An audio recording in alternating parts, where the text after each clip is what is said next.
going on, you guys? My name is Rage and we are back today with a video guide and playthrough for you all.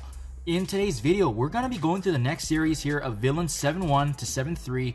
Now, as you guys may or may not know, I did actually start off my channel by creating the 120k aim team guides, and that's really what helped a lot of players push through the nodes ultimately to unlocking Hela here, which has amazing endgame value even for a player like myself already that's played for over a year. So with that being said, we're actually going to be looking at a 125k Hydra team. I've already made videos for the aim team, but seeing as how my Hydra team was not built up yet, I took this as a very nice opportunity to be able to showcase some videos here. So hopefully this helps you guys build up your roster, gives you a sense of how strong they need to be, especially if you want to push forward into Villains Hero 7 here. So with that being said, let's go ahead and talk about Red Skull here. He is going to be the core piece of this team. As you can see here, he is quite built. I got him at 41k, but he's going to be the main leader because it's really Red Skull that's going to be ultimately allowing his team to revive and come back thanks to his charges. So as you can see, I don't have any T-Force on his abilities, but I did have the ISO 8 healer there just to provide sustainable healing and support for his fellow Hydra minions. Moving forward here, you can see I got my Hydra Sniper here at 18k. As you can see, level 5 and level 3 on the abilities to the left here. And consistent with Red Skull, it's going to be an ISO 8 healer as well. Next, we got Hydra Armored Guard here with tier 9. And consistent with the previous two, the ISO 8 healer. And as you can see with his abilities as well, the level 5s and the level 3s here. And it's really nice with Armored Guard because he does have that taunt and he can cleanse conditions that's on him. So he's definitely going to be the main tank that we're going to utilize.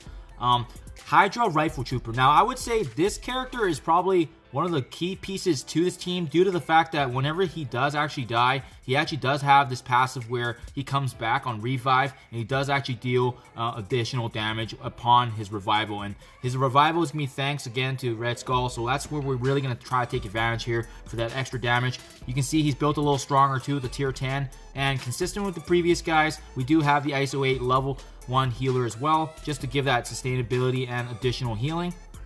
And last but not least, it is going to be Hydra Scientist here at 22k. Got him built up over time just due to the 6 yellow that you see, but consistent with the previous minions, no T4s. You can see we've only leveled up to level 5 here on the left here, and the level 3 for the passive. So with that being said then, now let's dive right into the gameplay for the next node here being 7-2.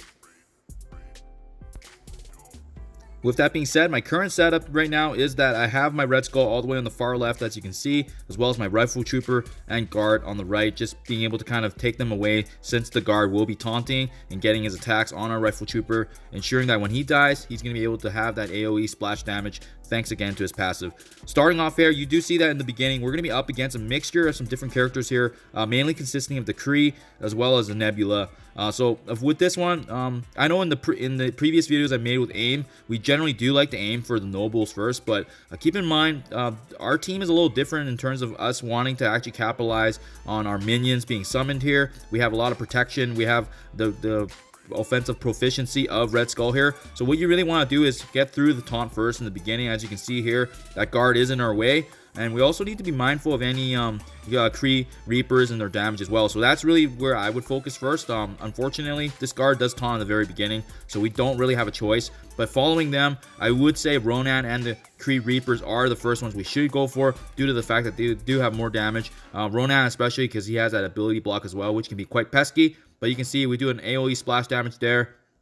And we do go ahead and just try to take down whoever we can. You can see that, you know, with the Cyborg, he does have the offense up as well. So just be careful of that. But this is really an important wave to be able to kind of allocate damage accordingly, because we just don't want the next wave to be drawn yet. When the next wave does spawn, we want to be ready. So that's why I'm not using Red Skull's ultimate there. As you can see, I'm basically just attacking accordingly, and you should be able to do so because we have Red Skull's charges to be able to revive our minions when they do fall. And the nice thing is, once again, when we combine our Guard's taunting ability with our Trooper, it's a beautiful synergy in the sense that he's getting attacked, and if our Rifle Trooper falls, he's going to do some AoE splash damage across everyone on their side. So as you can see, I'm getting to the point where all of them are getting quite weak here, still saving Red Skull's ultimate, but taking them down. You do see that now it does spawn the next wave, and this is why it's important to have all those skills and abilities ready, because this next wave does have a Minerva, and that's likely where players will have issues with, especially in the beginning, especially when you don't don't want her reviving. So unfortunately at this point, with this wave being spawned here, we really do have to just end up attacking the guard here due to the fact that he has a taunt. So there's not really a choice there, but we can actually get a second chance now to be able to use Red Skull's special there to be able to kind of bring up extra minions for us. And again, always just make sure you guys are keeping track of the number of charges, but hopefully you can see that this is really quite feasible and sustainable. So as long as you're maintaining all those heals, making sure that you're utilizing those deflects, you can see we have a lot of mixture of death proofs too. So it's been really keeping us alive.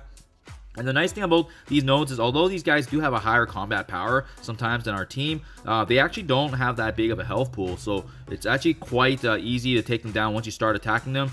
You know, this could be an opportune time to use Red Skull's ultimate too, but I would save it for Minerva if you can, just due to the fact that she's really the key target that you do want to take out in this initial wave. And once again, that AoE spam damage from our trooper is very much appreciated. And then once Minerva's down is when I would start focusing on the other characters in this wave. So you can see Minerva goes down now. We go ahead and just aim for anybody that actually has high damage. I would leave the nobles for last because nobles basically just cleanse, but as you can see there, if she is weak, you know, them being the last wave doesn't hurt to just take them down.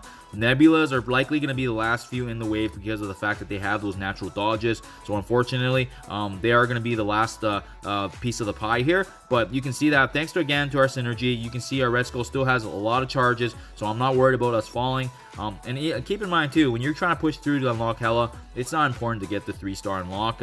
So as long as you guys are pushing through and being able to complete it, that's no issue whatsoever. So with that being said here, you can see that we're just finishing off Nebula here now, which is beautiful. And definitely this node is easier than the last wave node being 7-1, just due to the fact that I think there just isn't as many high offensive targets that we take down. So with that being said, there you guys have it, the 3-star unlock for the next node being 7-2. So as always, you guys, do appreciate you checking out my videos and channel. Hope this helps you provide perspective in utilizing a Hydra team, especially if your Red Skull is in your arsenal and available to help you with your team. So as always, thank you, and I'll see you in the next one.